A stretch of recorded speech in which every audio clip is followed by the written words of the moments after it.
all the law enforcement agencies in this country are involved in the fight against corruption. It's not the only the EFCC. I also know that you are also involved in the fight against corruption.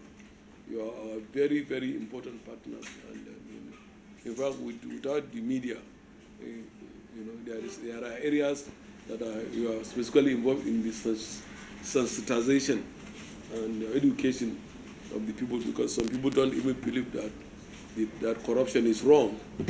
So that's why I'm here, and I say maybe I will also talk to you if there are things that pressing that has to do with the Port Harcourt office in particular.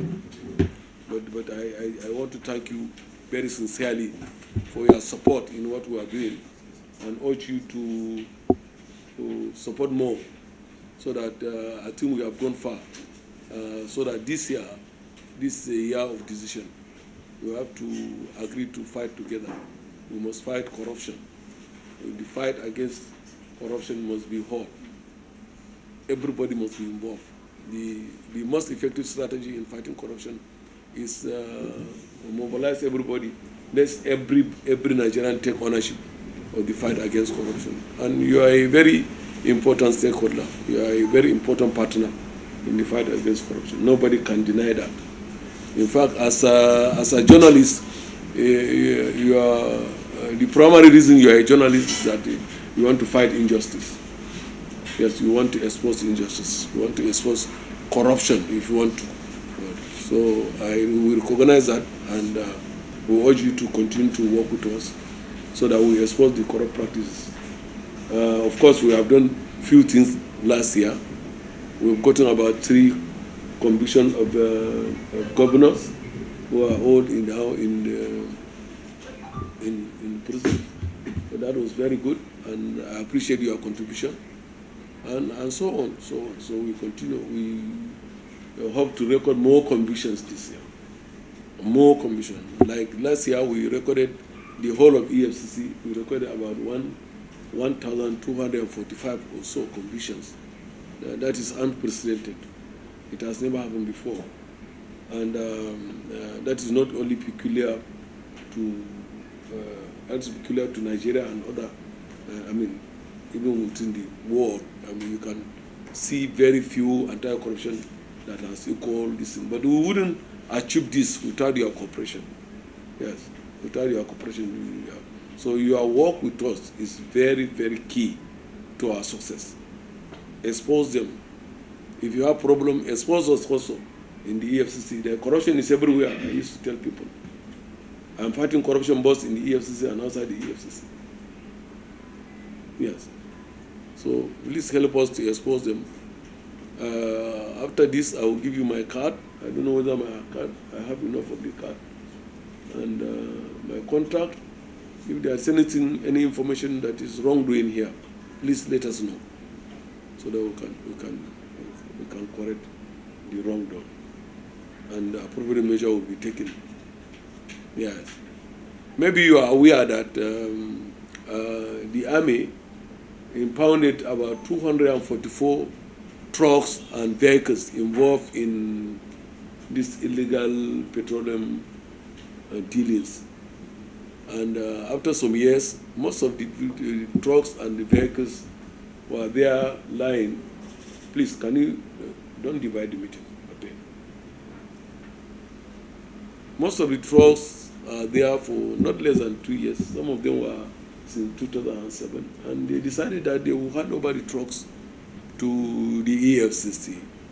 So trucks that have stayed so long, nobody came forward to identify them with the army, and so we went to court. We went through civil process. The court now asked us to go for publication. So we came out with details of all the vehicles, description, registration number, etc. And we say, if there is anybody who has anything against this vehicle, let them go to the court. After the publication, we stayed for about more than 2 weeks, and we went back to the court. My Lord, we have done the publication, and they were finally forfeited to the federal government. At that time, those vehicles has become a property of the federal government. There's no two way about it. If anybody disputing that, he can go to court of appeal. Yeah. So we went into the process. We got the go ahead to auction them. We went into the process, and the process is still ongoing. Yeah. Of course, there are processes. There are some concern about the numbers, which we have our people from Abuja. They are conducting a very thorough investigation, and we are following very according to the process stated in the Procurement Act. The corrupt process is going to be very transparent. We involve everybody. The military are involved. The court is not the EFCC, the DPR, and concern. In fact, even we invited the civil society organization to be present. We are not hiding anything, and we have not handed over anything to anybody yet. All the vehicles that were auctioned are still there, because after the process, we will ask you to go and pay the amount agreed. The highest bidder will be paid to a designated federal government account, TSA, federal government designated consolidated revenue account. Now, we have released them. They will go and pay into that designated revenue account and come and show us. Then we will check with the Ministry of Finance whether that amount has entered. After the proper reconciliation, that is when we will start releasing the vehicle. As far as is concerned, no vehicle, not one vehicle has been released in respect of this auctioning process that is going on, because we are yet to clear the number. The other one has been cleared. That 45 that was involved, we have recovered about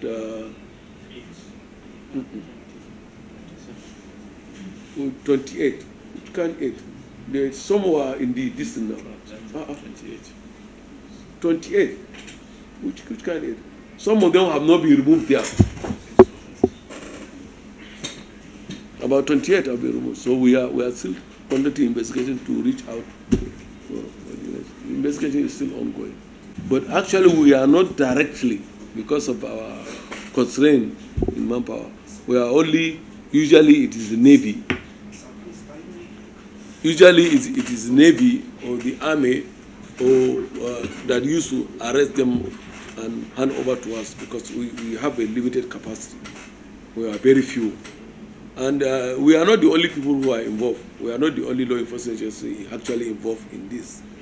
The Nigeria Police has a special task force which is also involved in arresting the oil bandits. The civil defense are involved. So we are trying to see how we can factor together. We can work together to improve the rate. Because as long as it is in rivers, I've been here a long time ago. I was here as far back as maybe around October 1991. And I know even at that time there was this menace of bunkering, oil bunkering. So as long as it is in rivers, it will continue to flourish. But we will try our best to curtail the situation, to arrest the situation, to also contribute to the arrest of the situation. But I'm telling you that it is not only the EFCC involved in this. The police, civil defense, and the army, the navy. The navy is in the sea, and they also arrest the vessel and hand it over to us. But because we don't have capacity to go in to the sea and do it ourselves, so we rely on the information given to us by them. Thank you very much. My name is Tobin. In fact, nothing is going to stop us. Even the issue of the court order allegedly obtained by Peter Odili and group to stop the EFCC from investigating and prosecuting, as is overtaken by event, even though the matter is still in the Supreme Court level. The matter is still at the Supreme Court level. It's overtaken by event. We are on it. But I am telling you that judgment cannot stand the test of time. It cannot hold. And we are going to test it. We are going to go and conclude investigation. There are so many investigations we are doing, and we will take it before the court. Let the court refuse to prosecute that case. I'm sure the judgment is overtaken by them. It's about 13 years now. Yes, but we are going to test it. The matter is in this Supreme Court, and we'll follow it up. But that decision that is pending is in the Supreme Court does not actually, it cannot hold water again. I don't know whether you understand what That's that is. fine. Yes. There are subsequent judgment that has discarded that judgment itself. So clearly there are several judgments that came up and say nobody, not even the judge, not even the judiciary, not even the court can stop us from investigating and prosecuting. Yeah, the whistleblowing policy is very active. It's it's working. But we have constraint because immediately you go into when there is a whistleblowing. In few cases there was no contest as at what we found out. And when we recover money, you have to go to court. The court has to declare it. In most cases, the owners of the money will contest. Like for instance, in the case of the one we discovered about $9.something million in the house of a former NNPC, NNCC GMD. So we are still in court until there is a judgment, and the judgment must declare that money in favor of the federal government before we discuss about the own percentage, 5%. But this is very much on course. Only that it takes time for the judgment to be passed. But it's still working. It's still very active. The government is open, is ready to pay what is due to the whistleblower. And the government is working on the Whistleblower Act legislation to strengthen the position of the whistleblower. I'm sure this year we will conclude. The Whistleblower Act is coming that will give additional protection to the whistleblower. I think that's the fear. The fear is people don't get protected. That's not true, because we have a witness protection unit in the EFCC. There are cases where we have assigned security men following our witnesses that seem to be threatened by their disposition or their desire to tell the truth to the court. So we are very much disposed to protecting the witnesses and also rewarding the witness at the appropriate time. Our own this thing is that the court process actually takes a longer time for it to mature. But it's very much on course. It's very much on course. So if you have information, and sometimes you don't have to come out. You don't have to come out to. Sometimes you need to see the zonal head exclusively. You can talk to him, please. I just want to talk to you alone. And then he will take down your details. You give him the information. Nobody else will know that you gave the information, but he has a record.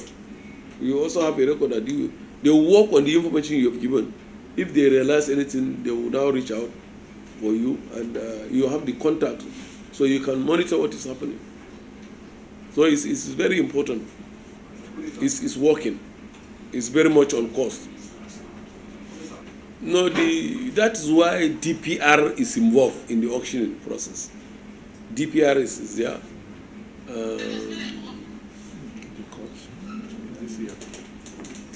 DPR, the court, the EFCC, and other stakeholders. The president of DPR has to do with the product. They are in a position to test the product, whether it is something that you can sell. So the product are still in the design. When they came for the valuing, they value also the content of the vehicles and the value of the vehicles. We went through all these processes. The Federal Minister of Works came The DPR came for valuation, and the Automation Council of Nigeria also went and looked at the CAM, also gave out a process, a report on the value, on the likely value of each of the vehicles, each of the trucks.